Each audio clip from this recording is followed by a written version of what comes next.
Hello and welcome to Health Professional Radio. Thanks so much for being with us here today. I'm your host, Neal Howard. You know, everyone is complaining about being tired. Rather than people complaining about stress, we get up in the morning, we do things. There's energy that's exerted with each and every action.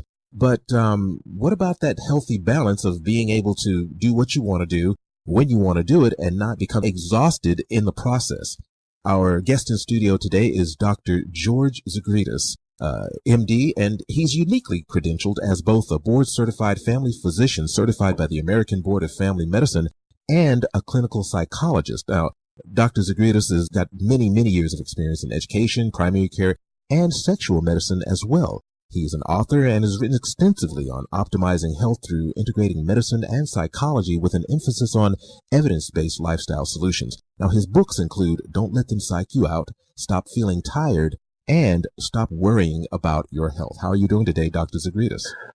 Neal, I am doing just great, and I am honored to be on the show with you today. Thank you so much for having me. Well, thank you for coming. That's what we do here. We love to talk to people and get new and innovative ideas, especially when it comes to health and wellness. Now, excellent. In addition to being a clinical psychologist and a family medicine practitioner, you're an author, the author of 3 books. What exactly is your specialty? I know family medicine, but you've run the gamut, it seems. Sexual medicine, primary care, education. You're an author. Exactly who is Dr. George Zgourides? That's a great question. I'm asked that often, and I also believe in a good deal of self-reflection at times, too, answering that question for myself. But I am ultimately a family doctor. But my background prior to going to medical school was as a clinical psychologist. Mm-hmm. So I function in an area that's emerging known as lifestyle medicine, and it's a great area that combines more traditional medical with some of the more health-oriented medical stuff, as well as psychology and a variety of other disciplines, and the sexual medicine and all that all just kind of fits nicely into lifestyle medicine, which basically involves my working with patients to help them change lifestyle habit in order to increase their health and happiness, versus sort of the traditional pathology-based medical model of, here's the disease, take a pill, here's the disease, cut it out. We call that the pill for every ill approach, or the when in doubt, cut it out approach. So those are very important approaches at times, absolutely. And, I certainly, don't hesitate to use traditional allopathic medicine when needed, but there's a lot of what people wrestle with that can be dealt with through changes in lifestyle, as well as changes in their thoughts, emotions, and behaviors. Well, it seems that is the crux of the matter when it comes to the techniques that you described and medications, the pill for every ill, as it were. It seems that it's much harder to change your lifestyle, change habits such as eating, exercising, drinking more water and less coffee, as opposed to taking a pill that will regulate these things for you, and you go on about your business. How do you get around the for lack of a better term, the laziness? Well, and it's difficult, and I'm not going to tell you that this is just really easy, no problem and all that. A lot of patients, a lot of people wrestle with exactly what you're saying. And I find it challenging too. I live in the same society here in America that we all do.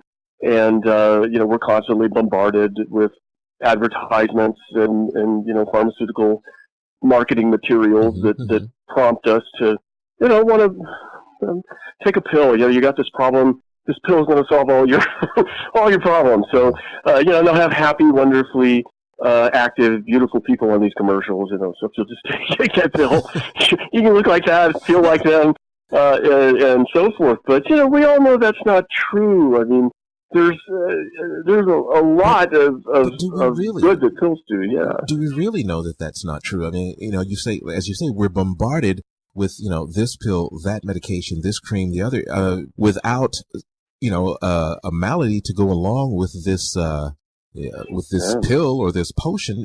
It seems that we're almost forced to obsess about our health, making us, even more unhealthy. Wouldn't you think? I mean, you're an author. Your book, Stop Worrying About Your Health, How to Quit Obsessing About Symptoms and Feel Better. How do you suggest that we approach this psychological warfare about our health? And it does feel like psychological warfare to many people, and it's an interesting side effect, I think, of all of the marketing and et cetera we were just mentioning, and of course I don't like to be too simplistic about all of it because I know it's very complicated for people in their lives, but one side of it is, take the pill, everything will be great. But the other side is, but there's obviously some problems that people have to take these pills. So what's going on? Maybe I should be worried about it. And so what we end up having or end up observing in quite a few people is something called what I refer to as health anxiety. Now, a lot of folks will refer to this as hypochondria. They're not, aren't hypochondriacs anxious about their health? Isn't that part of it? Yeah, it is. It can be. Hypochondriasis is an actual, official disorder, and I'm not real keen about throwing labels at people. But what I do find, and there are absolutely people that are suffering from hypochondriasis. I mean, clinical, full-blown hypochondriasis, hypochondria. But there are a lot of other people that I encounter that are just kind of excessively worried about their health, but they really don't have a mental diagnosis or something, that's generating that. And those are the people I particularly have been interested in, which is ultimately what led me to write the book, Stop Worrying About Your Health. I had a lot of patients coming in and they just are sort of excessively worried about it, but it doesn't interfere with their life. They don't lose their marriages and don't lose their jobs over it, but they're just kind of distressed a lot about health and what if something's wrong, what if I have cancer and I don't know it, and I want this test and that test, and I better take this and take that, and load up on supplements and do all kinds of things. And so I found that over the years, there's a certain subset of my patients and clients that have this. So I became very interested in that element of the clinical experience and wrote that book. Now, as we wrap up this segment, how much, I'm going to date myself here. I can remember when, if you had to find out, if you had a description of a symptom, you had to leave your house, go maybe buy a magazine or gather around the table and watch the news on one of those 3 networks that we had. The opportunity to obsess and be bombarded with symptoms and cures for these symptoms, some of which we were bound to make up in our own minds. With the internet playing a part in everyone's life now, I mean, the obsession is instantaneous now. Right. And, the internet, as wonderful as it is, and has helped countless people make educated decisions about their health and medical treatments, it's also can be disastrous for people who worry too much. And so we'll often find these folks that excessively worry about their health, researching illnesses, and so that's just kind of, I think, one of the, side effects of having, the internet. It's both good and bad in terms of people with health anxiety. We kind of jokingly refer to this as Dr. Google, and I often get, patients who've consulted Dr. Google before they come in. And a lot of times, and I very much encourage, people to get information, bring it to me, we look at it, because I see myself, often as like a coach in terms of their health, not a paternalistic doctor type. And so I work with my people to come to an agreement with treatment plans and the like.